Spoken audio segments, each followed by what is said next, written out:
Salam aleyküm, hardayam? Qobul Lökbatan yolundayam. 4 sotda 4 otaqlı ev. Ne evdən tanış olar? Ev həqiqətən çox böyük, qoşar, daşdır. Yəni həyat bazası genişdir. 4 sotda hazır belə 4 otaqlı ev yoxdur. Bu qiymətə hal-hazırda 4 otaqlı ev yoxdur, həqiqətən yoxdur. Bir dənə burada detisko otağıdır. Buradan gəldi. Bu hamam salonu o da böyüdü. Yəni istəyə uyğun da tam təmir də eləyə bilərəm. Yəni bunları da düzəldə bilərəm. İstəsə endirim də eləyərəm, özü də eləyə bilərəm hamam salonu. Burada bir dənə böyük yataq otağıdır. Ölçülər çox yaxşıdır. Pəncərələrin hamısının qabağı boşdur, qoşar, daşdır. Arxada da bağı var, qabaqda da bağı var. Yəni əla. Kanalları var, suyu şotçukinə qədər var. Daha nə istəyirsən? Bir dənə burada detisko otaqda aboylar, qəşəng aboylar vurulub. Yəni pəncərələr öz həyətini görür. Bax burada bir dənə böyük zaldır. Burada 2 pəncərə, arxa tərəfdə keçib göstərməyim. Belə buradan göstərim sizə. Bağın görün. Tabii də mən fırlanmayım da arxasına. Baxın.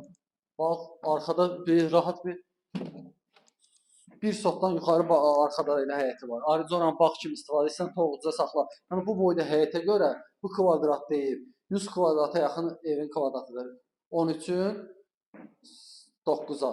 Nə verərlər? 120 kvadratlıq evdir. Neçəyə qiyməti? 41.000 manata. Təmirli evə görə 41.000 manata belə qiymətə hal-hazırda 4 otaq həqiqətən yoxdur. Məndə yoxdur şəxsən. Şimdi var da deyəməm. Bir dənə çax çölükdən tanış olaq. Yəni həyət bazası çox genişdir. Zavoru hündürdür. Baxın. Küləkdə hava. Bax darvazanı da qoyacaq, verəcək. Darvazanın sabahını deyir, başlayıram işinə. Həyət bazıya bax, çox böyüdür də. Şəxsi tikili ev olub. İçərisini təmir özünə tikdiyi ev olub. İçərisini təmir edib satır. Yəni vallahi bu qiymətə aladır. Bu boyda ev. Yəni hər tərəfdən evin böyür başına keçə bilirsən. Buradan da ayrıca bağına gedirsən. Dedim bağı ayrıca orada bir sotda sot yarıma yaxın orada həyəti var. Ayrıca bağı var. Bilməm indi səs düşür düşmür. Amma ki bu qiymətə qardaşım 4 otaqlı ev yoxdur hal-hazırda. Həqiqətən yoxdur. Qobul Lökbatan yolunda kərpic zavodu keçəndən sonra. Sağ olun.